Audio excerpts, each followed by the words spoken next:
Hi students, today I am going to explain the concept of IP security. We know that a system contains two types of addresses. One is the logical address and second one is the physical address. So the physical address is identified through the NIC, that is a network interface code, whereas the logical address is identified by the IP, that is an internet protocol address, that is an IP address. So IP address is a logical address in which IP address is the combination of network address and the host address. So that's why IP address equals to net ID plus host ID. Net ID in the sense that is a network ID, network identification, plus host ID is nothing but the host identification. And coming to this, IP address is a 32-bit address. We know that the 32-bit address is categorized into four parts. So each division contains the 8-bit equal. So that's why the IP address is looking like, for example, you can observe 12 dash, 10 dash, 100 dash, 50, like this. So that means, which is defined the dotted decimal notation into the four parts. Each part contains the 8 bits. 8 bits is the maximum value, 0 to 255, that is 256 value. 2 power 8 equals to 256 value. So that means the IP address is looking like the decimal notation which contains the four equal parts, 888 bits.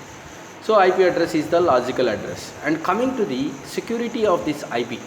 So before we go through the IP security scenario, so what the IP security is a protocol suite which is derived the IETF, that is an Internet Engineering Task Force. So this is one of the standard organization which provides a protocol suite. So wherever the IP security is concerned, so IP security can be identified some of the security issues to add some of the protocol suite to the packet. So because in the network the data can be transmitted through the packet. So each packet is transmitted from source to destination with the packet format. And here similarly in the internet process, the data should be configured with the identification of the datagram. The datagram is nothing but a sum of the standard of the packet, so which may contains the address of that particular packet to send the proper destination. So here where we can take the internet, so that is a main concept, that is, and because in the internet protocol, so the internet can be accessed through the ISOC. ISOC stands for the Internet Society. So we know that Internet Society is an organization which is the combination of the sum of the group of the people. So now coming to the ISOC, ISOC is an appointed one of the board, that is an IAB. So one of the board is appointed by the ISOC, that becomes to the IAB. IAB stands for the Internet Architecture Board.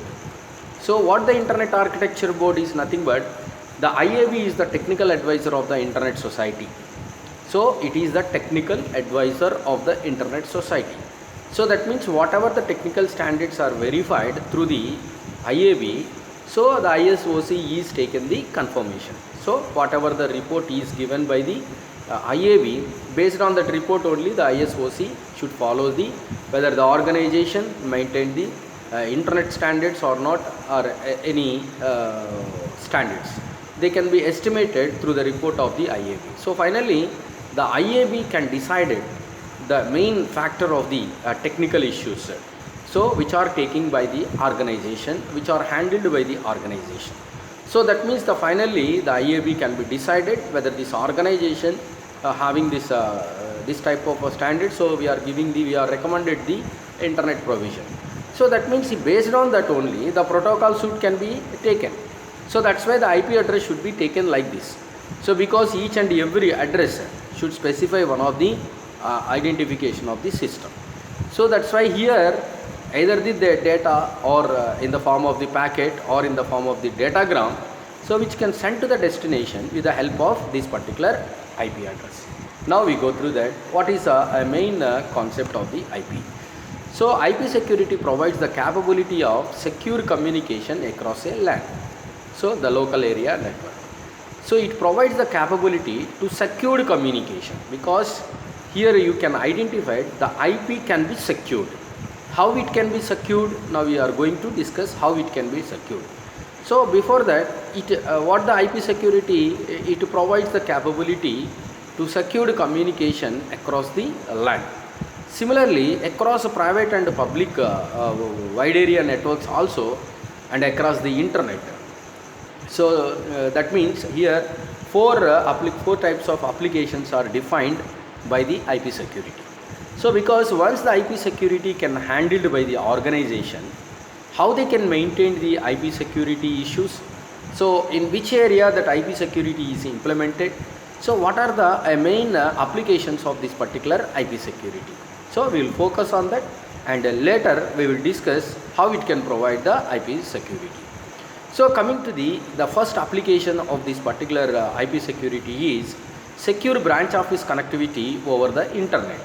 So whenever the two branches, either the secured branch office connectivity over the internet, in the sense, if any one network may communicate it to the another network which has to be same configuration or the same standard, so they should be provide the security, because whenever the transmission of the information through the internet, so definitely the information should be protected. So this is the first one, the secured branch office connectivity over the internet. The second one is the secure remote access over the internet. Secure remote access. Remote access in the sense, the remote system is nothing but the, so the system which is located the another location which is located to the another, so far distance or anything. So it will not consider the same region, it will be maintained to the different region. So the secured remote access over the internet, in the sense, whenever we can transmit the information to that system, or we can receive that information from that system, that means we can send the information to the local to the remote, or remote to the local, so which has to be considered.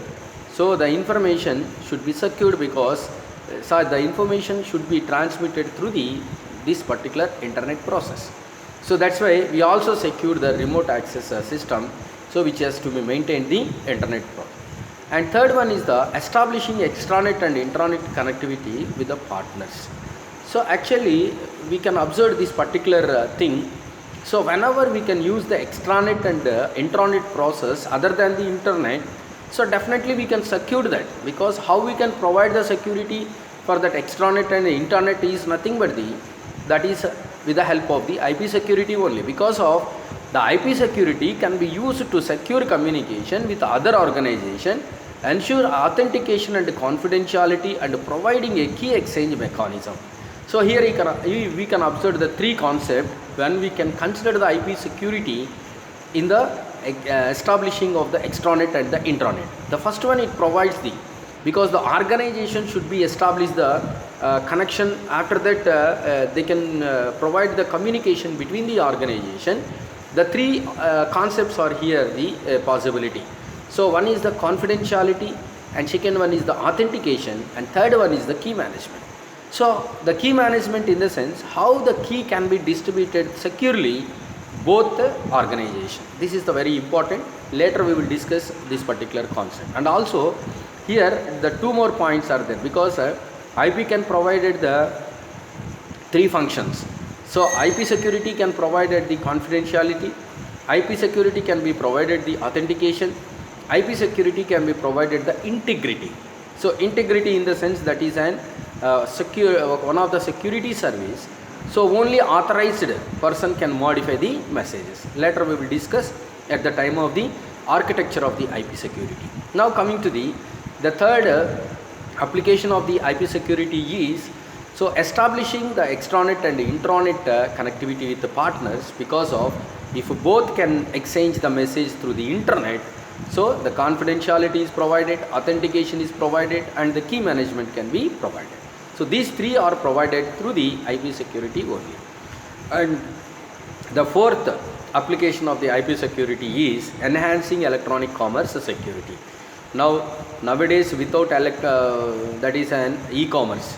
So electronic commerce is the major role in the society, because even we go through the Flipkart or Amazon or different service providers are there, because these are the taken the e-commerce or e-commerce standard.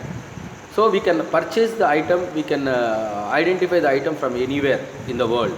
So that means enhancing the electronic security, electronic commerce security with the help of the IP security. Because of every though some web and electronic commerce applications have built-in security protocols. Now we go through that. So the e-commerce technology, not only the item can be purchased or received, we are also transmitting some electronic e-money, the electronic money. So we can transmit it through electronic money, so their security can be concerned. That's why in the web security or this particular email security, electronic commerce security, so should be organized by the IP security only. So these are the 4 important applications of the IP security. So the first one, secured branch office connectivity over the internet, and secured remote access over the internet, and establishing the extranet and intranet connectivity with the partners, and enhancing the electronic commerce security. Now we go through the scenario of this particular IP security. So first you can observe this particular diagram. Now we go through this. The IP packet is nothing but, so you can observe clearly, you can observe this particular clearly, this is an IP packet. So it contains the 2 divisions only, 2 parts only. One is an IP header and second one is the IP payload. First we need to understand how the IP security can be provided. So next, how it can be implemented, that is the next session we are going to discuss. So initially what the IP security is nothing but, this is an initial packet of the IP header and the IP payload. IP header is nothing but the addresses of that particular source and destination destination, and coming to the payload is nothing but the data. So whatever the original data which is sent to the destination, the original data is in the form of the payload. So coming to this is an IP packet. Now you can observe this particular packet is secured of the IP. How it can be provided the security, you can observe. The secured IP packet is nothing but IP header. It is a common, because source and destination IP security header. So one of the header is added in between the IP header and the payload, that is an IP security header. In the next one is nothing but secured IP payload. So that means that the data is encrypted, that is data is secured. How it can be secured is nothing but with the help of the cryptography. We know that. So the data is encrypted in the form of the, so any public key and the private key encryption, or the conventional encryption, or the hash function. There are so many techniques are there to convert the payload message, that is the message, into the different standard. So that means here IP header and the IP security header is the pair of the key role of this particular packet, which is added in between the header and the payload. So how it can be provided the security? Now you can observe a networking device with the IP security. So here important concept is a device which is the mediation in between the 2 parties. So that is a networking device, a device which may be the router or the gateway, okay, or the socket or anything. So any intermediation device can transmit that IP packet to the destination. So whenever the IP packet is prepared, the IP header and the IP payload, so whenever that packet is transmitted through the IP security device, it automatically converts into the different format. So that means in between one format is added, one field is added, that is an IP security header. That IP security header is in between the IP header and the secured IP payload. So now we go through that. Here one of the device can be provided the IP security. Now we go through that, which device and what is the concept is involved in this particular IP security. So finally we can understand. So the IP packet is nothing but the 2 fields only, which contains the IP header and the IP payload, and after that we have to be observed one more field is added in between these 2, when it can be transmitted through a device with IP security, with having the IP security, then it will be converted into IP header and the IP security header and secured IP payload. So this is the important concept related to the IP. In the next video I am going to explain how this particular IP security can be implemented. Thank you.